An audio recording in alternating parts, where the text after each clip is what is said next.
இதுவரைக்கும் சந்திராஸ் கிச்சனை சப்ஸ்கிரைப் செய்யாதவர்கள் ரெட் கலர் சப்ஸ்கிரைப் பட்டனை ப்ரெஸ் பண்ணி சப்ஸ்கிரைப் பண்ணிக்கோங்க.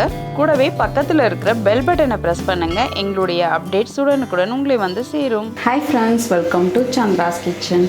இன்றைக்கி நம்ம ஒரு சுவையான தட்டைப்பயிறு தொக்கு எப்படி செய்கிறதுன்னு பார்க்கலாம் வாங்க. இந்த தட்டைப்பயிறு தொக்குக்காக நான் ஒரு கடாயில் 4 ஸ்பூன் அளவுக்கு எண்ணெய் சேர்த்துக்கிறேன். எண்ணெய் நல்லா சூடாகட்டும். இப்போ எண்ணெய் நல்லா சூடாகிடுச்சு. நம்ம ஒரு 1/4 ஸ்பூன் போல் சோம்பு சேர்த்துக்கலாம். பெரிய வெங்காயத்தை பொடியாக நறுக்கி வச்சுருக்கிறத சேர்த்துக்கலாம். இதை நல்லா வதக்கிடுங்க.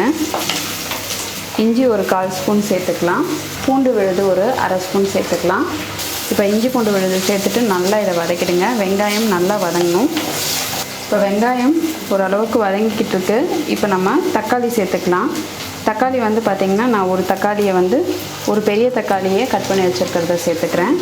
சேர்த்துட்டு நல்லா இதை வதக்கிக்கோங்க. 1/4 ஸ்பூன் மஞ்சள் தூள், இந்த காராமணி தொக்குக்கு தேவையான அளவு உப்பு. இப்போ இதை எல்லாத்தையும் சேர்த்து நல்லா வதக்கிடலாம். வெங்காயம் தக்காளி நல்லா மசிகிற அளவுக்கு வதக்கிக்கோங்க. இப்போ வெங்காயம் தக்காளி நல்லா வதங்கிடுச்சு. நம்ம தட்டைப்பயிறு அதாவது காராமணி இருக்கு இல்லையா, இது நான் ஒரு 50 கிராம் போல் வேக வச்சுருக்கேன். இதை சேர்த்துக்கலாம்.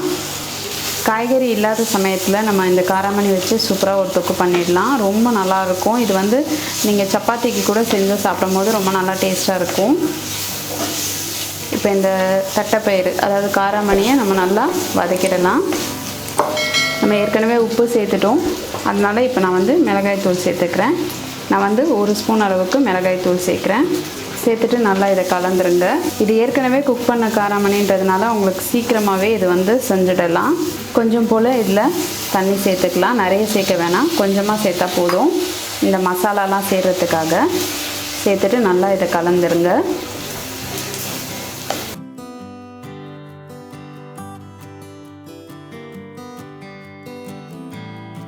ஒரு கொத்து போல் கருவேப்பிலை சேர்த்துக்கலாம். இன்னும் ஒரு 5 நிமிஷம் போல் இது இருக்கட்டும். கொஞ்சம் போல் கொத்தமல்லி தழை சேர்த்துக்கலாம். இப்போ நம்மளுடைய சுவையான தட்டைப்பயிறு தொக்கு ரெடி ஆகிடுச்சு. நீங்களும் இந்த தட்டைப்பயிறு தொக்கு உங்கள் வீட்டில் ட்ரை பண்ணி பாருங்கள். ட்ரை பண்ணி பார்த்துட்டு உங்களுடைய ஃபீட்பேக்கையும் கமெண்ட்டையும் எங்களுக்கு சொல்லுங்கள். இதே மாதிரி இன்னும் நிறைய ரெசிபிஸ் உங்களுக்காக வந்துகிட்டே இருக்குது. இதுக்காக நாங்கள் செய்ய வேண்டியதெல்லாம் சந்திராஸ் கிச்சனுக்கு இது வரைக்கும் சப்ஸ்கிரைப் பண்ணலைன்னா சப்ஸ்கிரைப் பண்ணிவிடுங்க.